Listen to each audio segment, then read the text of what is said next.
नमस्कार, आपका स्वागत है एमपी तक पर। मैं हूं आपके साथ आकांक्षा ठाकुर। मध्य प्रदेश के इंदौर और भोपाल दो शहरों में कमिश्नरेट सिस्टम लागू हो गया है। और इंदौर की बात करें तो इंदौर के कमिश्नर बनाए गए हैं हरिनारायण चारी मिश्रा।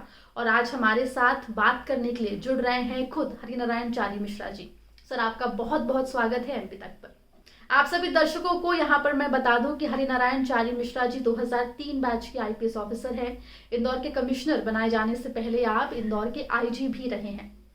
आपने इससे पहले ग्वालियर, जबलपुर, बालाघाट, खंडवा में आप एसपी रह चुके हैं। इंदौर एएसपी, महू एसडीओपी और राज्यपाल के आप एडीसी भी रहे हैं।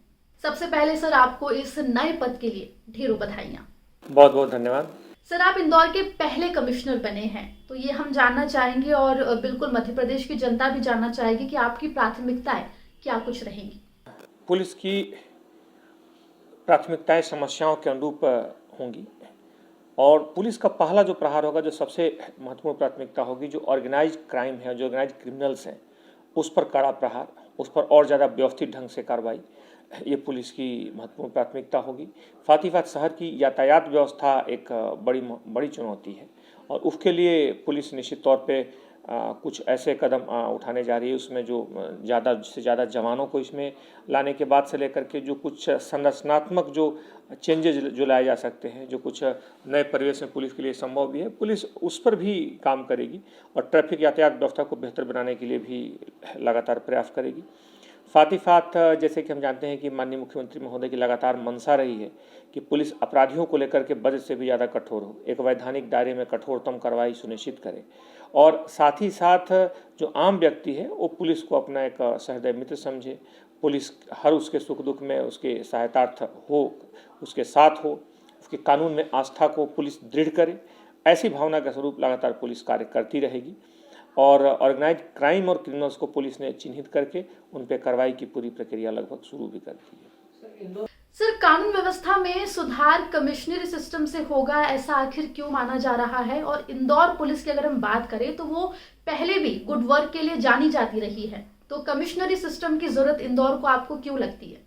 हम जानते हैं कि बदलते परिवेश के अनुरूप किसी भी व्यवस्था में ढलना बेहतर होता है। पुलिस के सामने निश्चित तौर पर बड़ी चुनौतियाँ थीं। मुख्य तौर पे जो ऑर्गेनाइज क्राइम के अगर हम स्वरूप को देखें, मुख्य तौर पर अगर हम यातायात की समस्या को देखें, मुख्य तौर पर बहुत सारे ऐसे इशूज हैं कार्रवाइयों को लेकर के, उसके लिए पुलिस को नए परिवेश में अपने को ढालना होगा और कोई भी प्रक्रिया जो होती है उसका अंतिम जो उद्देश्य होता है कि जनता की सुरक्षा को कैसे बढ़ाया जाए, जनता ज़्यादा से ज़्यादा अपने को एक जो पुलिस को एक सुरक्षा कवच के रूप में कैसे देखे, कैसे उसे आत्मीयता महसूस कर सके।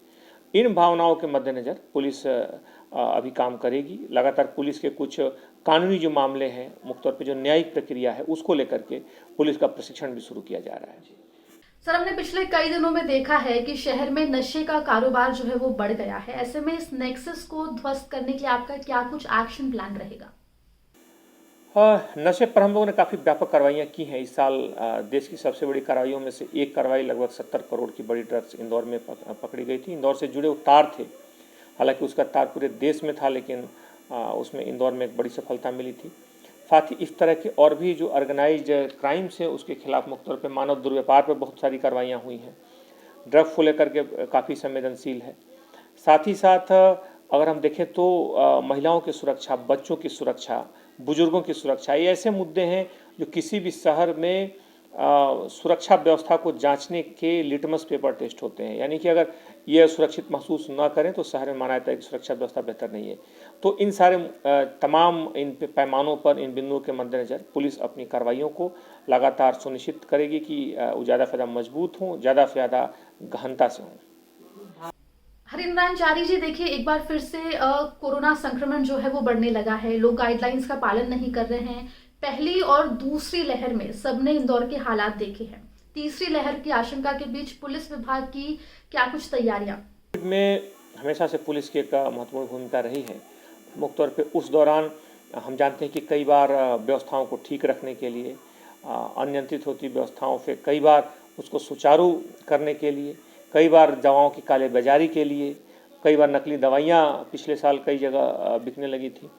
इन सारे बिंदुओं पर ध्यान रखने के साथ साथ पुलिस कई बार एक दूसरे मानवीय पहलू के रूप में भी देखने को मिला पुलिस को, जिसमें लोगों की मदद पहुंचाने से लेकर के कई बार लोगों को हॉस्पिटल तक ले जाने से उनकी और जो दूसरी जो सुविधाएं थी उसमें मानवीय पहलू में आकर के पुलिस ने अपने जो परिधि थी उसको लांघ करके और भी मानव हित में मुख्य तौर पे लोगों की सेवा के उद्देश्य से बहुत सारी ऐसी कार्रवाइयाँ की। तो इस तरह की पुलिस की कोशिश रहेगी कि उसके अगर इस तरह की विभीषिका आती है, विभीषिका का अगर गंभीर रूप दिखता है तो पुलिस उसमें मानवीयता के साथ साथ अपनी जो व्यावसायिक दक्षता है उसका पूरा उपयोग करके लोगों को सुरक्षित करने में अपना योगदान दे। सर, एक अंतिम सवाल मेरा, आपकी मेहनत के बलबूते आज आप इस मुकाम तक पहुंचे हैं, तो मेहनतकश और ईमानदार पुलिस वालों के लिए आप क्या कुछ संदेश देना चाहेंगे? मुख्य तौर पर पुलिस लगातार पुलिस की ऐसी कार्यप्रणाली है, पुलिस में मुख्य तौर पर आपको लगातार कसौटी पर प्रतिदिन रहते हैं। पुलिस की कार्रवाई पूरी तरीके से पारदर्शी होती है। तो मुख्य तौर पे अगर पुलिस की हम जो कार्रवाई करते हैं तो इसमें एक पारदर्शिता जरूर होनी चाहिए, इसमें एक संतुलित दृष्टिकोण होना चाहिए और उसमें हर व्यक्ति अगर हम चाहें तो जो शिकायत करता आता है, हर जो आम व्यक्ति आता है, हमारी कार्रवाइयों से उसकी कानून में आस्था दृढ़ हो, ऐसी हमारी कोशिश रहनी चाहिए। हरिनारायण चारी मिश्रा जी, आपका बहुत बहुत शुक्रिया, आपने अपना वक्त एनपी तक को दिया। आशा है कि आपके आने के बाद जो इंदौर की छवि है वो देश में और ज्यादा बेहतर होगी और कानून व्यवस्था में जो कुछ भी कमी होगी वो भी पूरी होगी। बहुत बहुत शुक्रिया आपका।